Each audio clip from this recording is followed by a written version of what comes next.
On va dans cette section essayer d'analyser nos performances de chiffre d'affaires 2021 versus 2020. Pour ce faire, on va utiliser une fonction utilisée assez couramment dans Power BI, c'est la fonction Same Period Last Year. Donc elle va nous permettre justement de comparer des données d'année en année. Et on va voir directement ça dans Power BI. Une fois rendu dans Power BI, je vais vous laisser importer la nouvelle base de données qui comprend nos dates de vente, étant donné que je ne les avais pas dans la première base de données. Donc, elle sera disponible dans les ressources de la vidéo.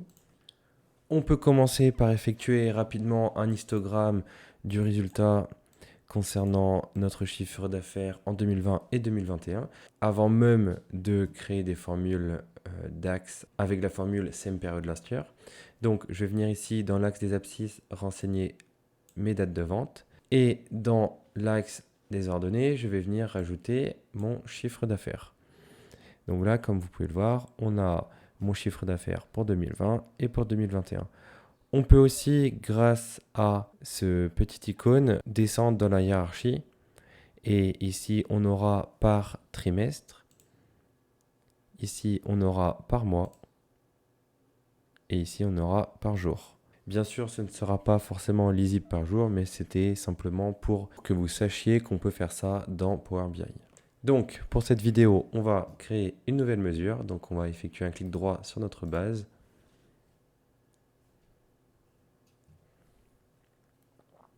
Ici, donc, grâce à cette fonction que l'on va créer, on va pouvoir directement comparer, ici dans mon cas, un chiffre d'affaires sur une période donnée versus la même période donnée N-1, ou si c'est en trimestre, trimestre-1 de l'année précédente. Et ça peut être pareil pour les mois. Donc ça peut être comparé janvier 2021 avec janvier 2020. Je viens ici nommer ma formule CA période précédente.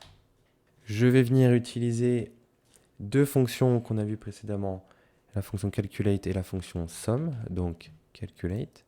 Ici, on me demande une expression. Donc moi, ce que je veux, ça va concerner mon chiffre d'affaires. Donc somme de mon chiffre d'affaires qui est dans ma base. Donc nommé base tout simplement.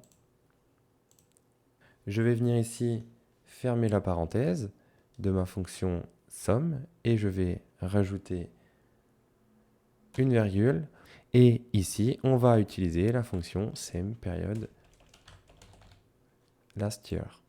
Ici, on nous demande des dates. On va devoir ici renseigner donc notre colonne date de vente. Donc, je vais venir rajouter date de vente qui se trouve dans ma base qui s'appelle base. Power BI nous demande de sélectionner quel type de date.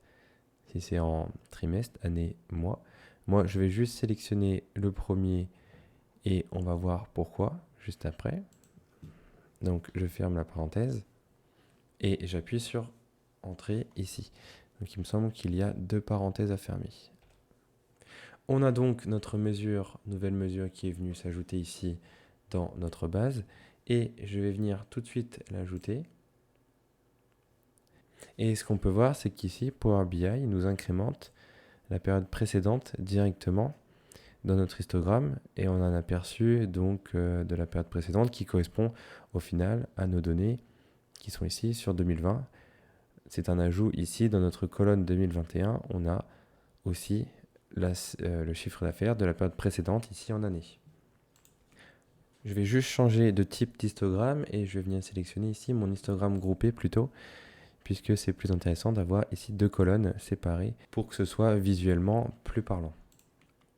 Donc bien entendu ici on n'a pas de deuxième colonne pour 2020 puisqu'on n'a pas de données pour 2019. Si on descend dans la hiérarchie, ce qu'on peut voir c'est que Power BI a bien fait son job puisqu'on a maintenant une colonne de comparaison trimestre à trimestre aussi. Et ensuite si on descend, on va la voir mois par mois et ensuite jour par jour. Donc ça a été possible parce que j'ai mis dans ma mesure le point date à la fin demandé par Power BI. En fait, on n'a pas vraiment stipulé sur quelle période on voulait comparer. C'était directement des années avec des années ou des mois avec des mois. Là, ce sera vraiment selon ce qu'on a. Moi, étant donné que j'avais à ma disposition les années, les trimestres, les mois et les jours, autant mettre dans mon cas le point date. Alors néanmoins, ce qu'on voit dans mon cas, c'est que les données concernant la période précédente se sont ajoutées à droite de la colonne actuelle. Donc pour ce faire, dans mon axe des ordonnées ici, je vais venir déplacer mon CA période précédente au-dessus du CA de base. Et comme ça, on aura, donc je vais revenir tout en haut, on aura ici notre CA 2020, donc de la période précédente, qui se mettra à gauche, donc ce qui est quand même plus logique. Vous pouvez aussi vous servir de la section ici filtre pour voir les données concernant seulement une période. Donc moi, admettons, je veux voir les données donc, de mon chiffre d'affaires concernant seulement le premier trimestre, donc 2021 et 2020.